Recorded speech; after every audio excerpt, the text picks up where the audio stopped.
मुकेश जी, आप यहाँ पुलिस प्रशासन में मिले, क्या आश्वासन दिया, आगे क्या रहा इसके बारे में? सर कई दिन से मैं सच्चों से मिलने की कोशिश कर रही हूँ। सच्चों से आप भी मीटिंग में थे तो आज मैं पुलिस इन्होंने बुलाई थी। उनके जो आईओ हैं उनका नाम है अजमेर देशवाल जी। उन्होंने बात करी, भाई वो तो ये सोचा कि भी शांति से मामला निपट जाए, और शांति तो मैं भी चाहती हूँ कि भी शांति हो जाए, लेकिन आगामी जो परिणाम है मुझे अच्छे नहीं लगते, क्योंकि अब भी उस भीड़ ने तौर तरीके सही नहीं अपनाए। चलो गलतियां हो जाती हैं इंसान से, लेकिन अब भी वो नॉर्मल इंसान की तरह बात करते तो कोई बात बनती। उन्होंने अभी भी वही रोष वही जोश दिखाया, जबकि मैंने अपनी बात जो थी तो रखी है। और मैं चाहती हूँ कि जो पुलिस मेरे पास नहीं पहुंची, पहले तो मुझे उस बात का जवाब दे। कल न मेरा कुछ और हो जाए, पुलिस ना जाए, तो मैं तो इस देश में अकेली रहेगी। अगर मैंने इतना बड़ा गुनाह करा तो देशवासी मेरी इस आवाज के साथ मैं भाई पुलिस प्रशासन से पूछे ना मैंने क्या गुनाह कर दिया, या उस टीम से पूछे जिन्होंने ये मुहिम चलाई, कोई सताए हमें बताए, जिन्होंने मैं मोटिव करके इन लोगों के बीच में भेजी, वो लोग पीछे क्यों हैं, क्यों नहीं बाहर आ रहे? जब 1 महीने से मैं मना कर रही थी, देखो भाई मैंने शांति से जीवन जीना, भाई मेरे पर कोई भी विरोधक चीज नहीं होगी, तो या तो वो लोग मोटिव करके मुझे भेजते नहीं, या जो सुरेश गंगानिया वो आए इस बात को क्लैरिफिकेशन करे ना। भाई अगली जिम्मेवारी मेरी उठाए ना। मैं भी इस भीड़ की दुश्मन बना दी उन्होंने। मान इनके तो दुश्मन, इनके मन अंदर तो विरोध पैदा हो गया, जबकि मैंने तो इनका कोई रिश्ता नहीं था।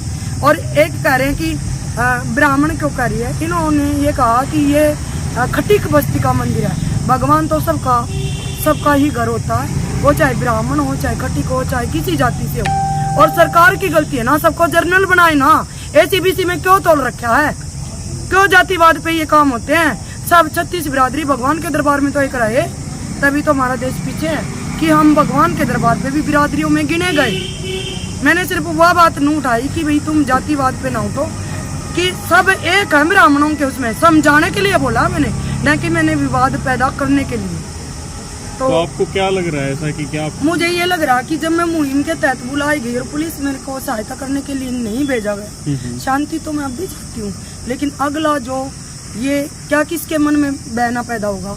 अगर मैं भेज दी, पुलिस का आश्वासन दिया कि पुलिस भी आएगी, मीडिया भी आएगी, भाई मुद्दे को सुलझाया जाएगा बैठ के, जबकि वहाँ पे तो और तरह का मान ले क्रांति फैली, और तरह की गंदगी फैली, अलग अलग बातों से मुझे गालियाँ दी गई।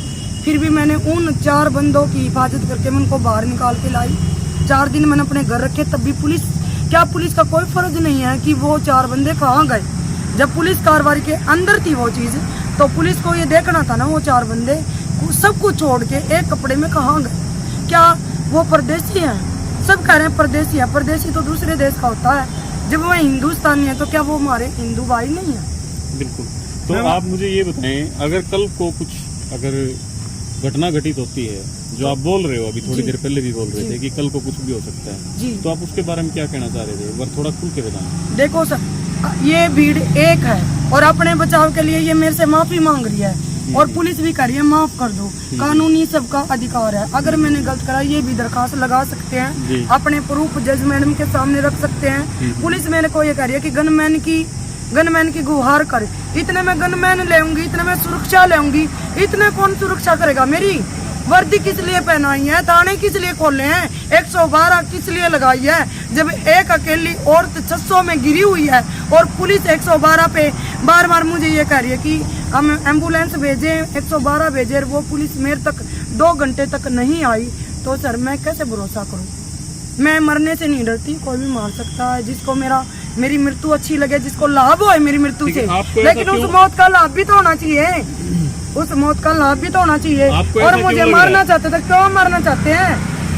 आपको ऐसा क्यों लग रहा है कोई आपके ऊपर मतलब हमला करने मतलब? सर वो दिखाया गया है कि सुरेश गंगानिया ने मुझे मोटिवेट करके भेजा, खुद नहीं आया, कोई हेल्प नहीं भेजी, पुलिस वालों से कोई सवाल नहीं करा के 4 दिन वो ब्राह्मण समाज मेरे साथ रहा मेरी कोठी में, तो क्या उस ब्राह्मण समाज को पूछने का अधिकार नहीं था तुम कैसे हो?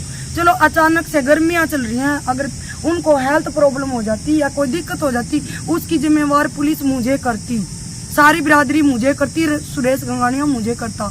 तो ये जो मेरे साथ हुआ है, क्या ये सही हुआ है? तो इसका ये गलत हुआ है? यही समाज इस बात को, इसकी जिम्मेवारी कौन ले सकता है? किसके आप किसको बोलना चाहोगे? मैं तो ये कहूँ सर, जब मैं 112 बुलाऊँ थी, चलो सुरेश गंगानिया तो नहीं आया, उसने तो अपना जो भी है वही किया, लेकिन 112 जो वर्दी पहने बैठी है, जो समाज की सुरक्षा के लिए है, वो तो आके उन व्यक्तियों को अपनी वेरिफिकेशन में ले सकती थी, ताकि मेरे दर्द का बोझ कम हो।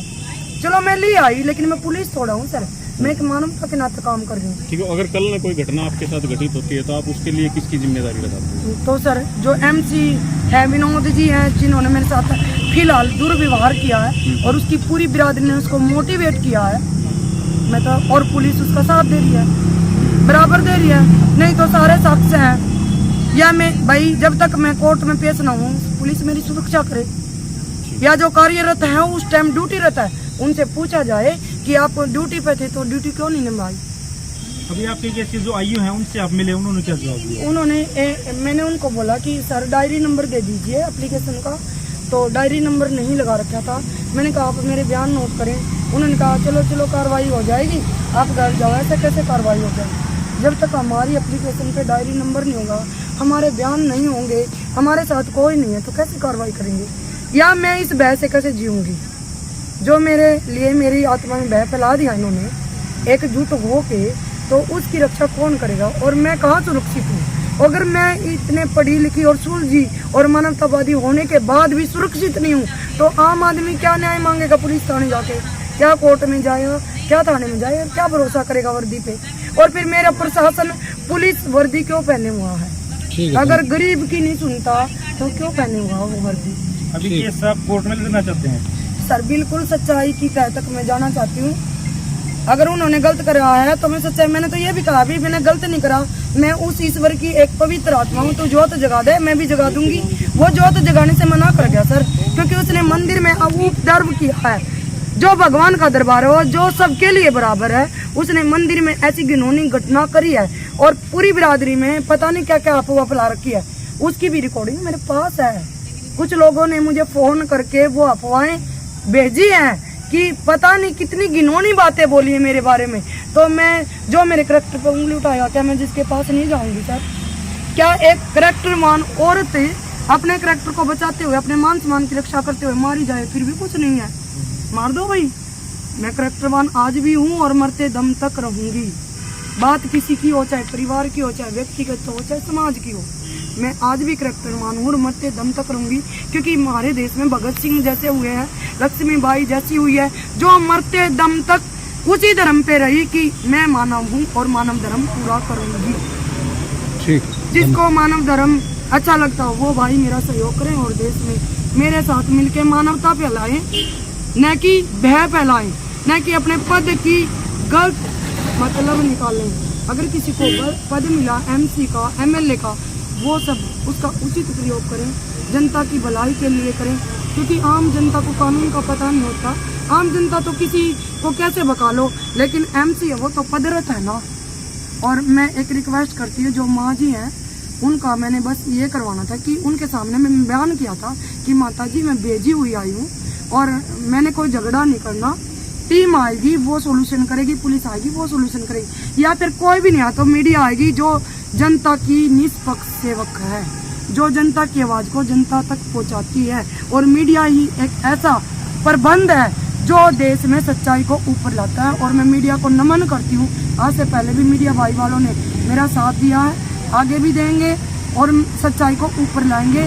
जो गलत कर रहे हैं या तो वो ठीक हो लो, या भाई उनको कानून दंड दो। अगर वो ठीक नहीं होते तो मेरी तो यही जवाब। ठीक है, धन्यवाद मुकेश।